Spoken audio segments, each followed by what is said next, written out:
Mahalagang bagay ito. Kung ano man ang mangyari sa investigasyon ng expose ni Paeng Policarpio is a reflection on my administration. Kailangan mabigyan natin ng hustisya ang mga biktima ng Golden Scorpion, lalo na ang Palangga Massacre. Kailangan nating matukoy ang leader at mga miyembro nito. Nababahala ako sa isang general.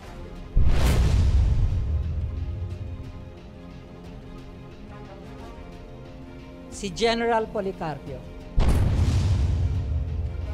Sinasabi nilang naging supporter at backer ng sindikatong ito.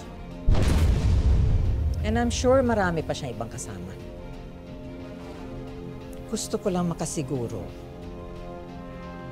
na wala nang ibang galamay ang sindikatong yan sa hanay natin.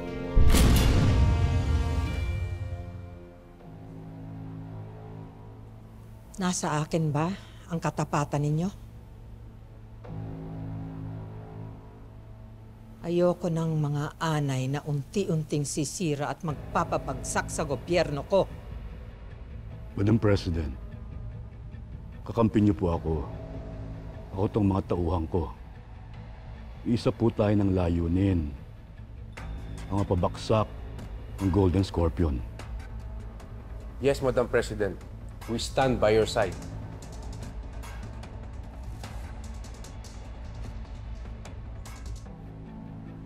And you, Senator William?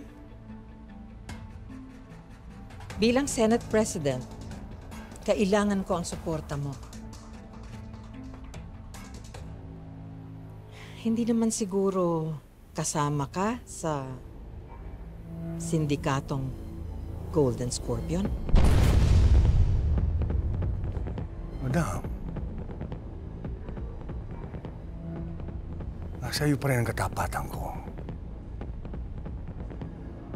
Hindi sila pwedeng maghari-harian dito sa bansa natin ang mga sindikatong yan. Kailangan mahuli sila sa lalong madaling panahon.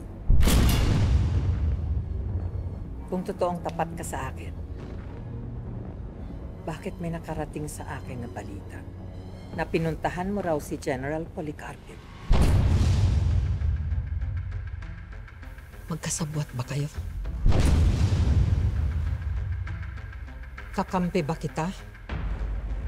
O kaaway?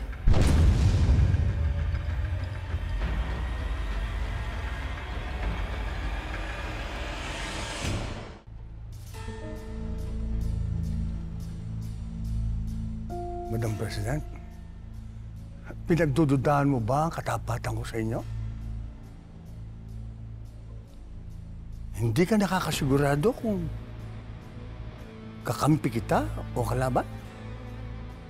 Sagutin mo ang tanong ko.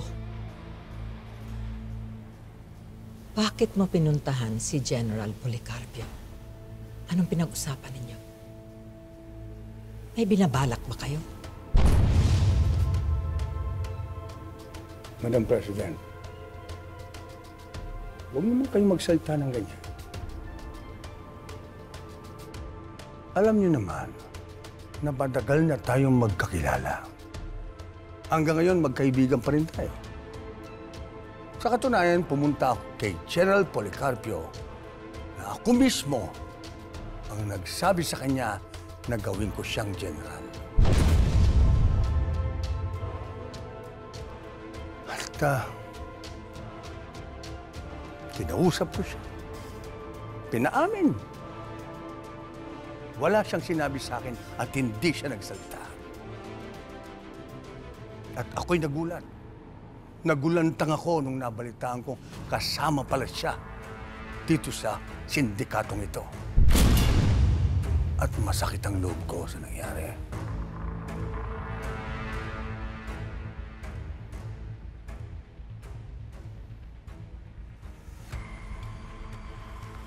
Ayoko lang baliwalain ang mga balita. Ayoko na may traidor dito sa administrasyon ko.